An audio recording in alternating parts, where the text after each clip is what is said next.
আকাশে ক্ষেপণাস্ত্রের ঝলক মিলিয়ে যাওয়ার পর যে খবরটি ছড়িয়ে পড়ল তা মুহূর্তেই বদলে দিল মধ্যপ্রাচ্যের রাজনৈতিক সমীকরণ।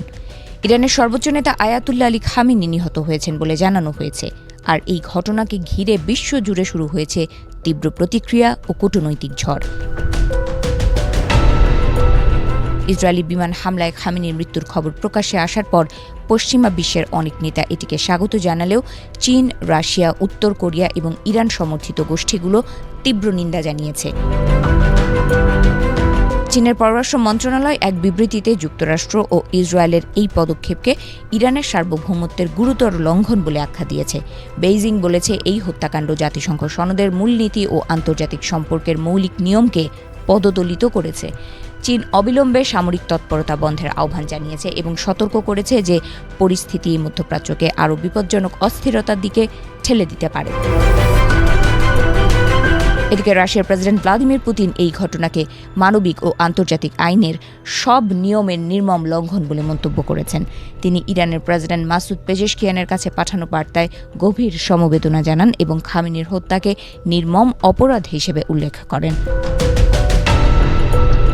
রুশ পররাষ্ট্রমন্ত্রী সের্গেই ল্যাভরভের সঙ্গে চীনের শীর্ষ কূটনীতিক ওয়াং ইর ফোন আলাপের পর দুই দেশই এই ঘটনার বিরোধিতায় একই সুরে কথা বলেছে। উত্তর কোরিয়াও কড়া ভাষায় প্রতিক্রিয়া জানিয়েছে। দেশটির নেতা কিম জং উনের সরকারের পক্ষ থেকে বলা হয়েছে, এটি অবৈধ আগ্রাসন এবং যুক্তরাষ্ট্র ও ইসরায়েলের গ্যাংস্টার সুলভ আচরণ প্রদর্শন করেছে। এই হামলা আঞ্চলিক স্থিতিশীলতাকে মারাত্মকভাবে ক্ষতিগ্রস্ত করবে। ফিলিস্তিনি সশস্ত্র গোষ্ঠীও খামেনির মৃত্যুতে শোক প্রকাশ করেছে। সংগঠনটি বলেছে, ফিলিস্তিনি জনগণ ও প্রতিরোধ আন্দোলনের প্রতি রাজনৈতিক, কূটনৈতিক ও সামরিক সমর্থনে খামেনির ভূমিকা ছিল সরাসরি ও গুরুত্বপূর্ণ। হামাসের সশস্ত্র শাখা জানিয়েছে, গত কয়েক দশকে ইরানের সহায়তা তাদের সামরিক সক্ষমতা বাড়াতে গুরুত্বপূর্ণ ভূমিকা রেখেছে।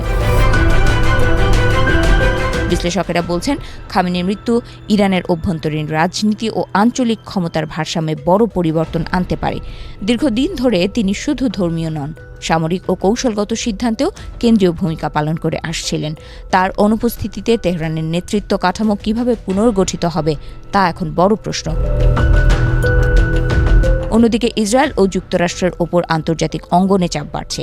মধ্যপ্রাচ্যে নতুন করে উত্তেজনা ছড়িয়ে পড়ার আশঙ্কা উড়িয়ে দেওয়া যাচ্ছে না। কূটনৈতিক মহল মনে করছে, এই ঘটনার পর আঞ্চলিক জোট রাজনীতি আরও স্পষ্টভাবে দুই মেরুতে বিভক্ত হতে পারে।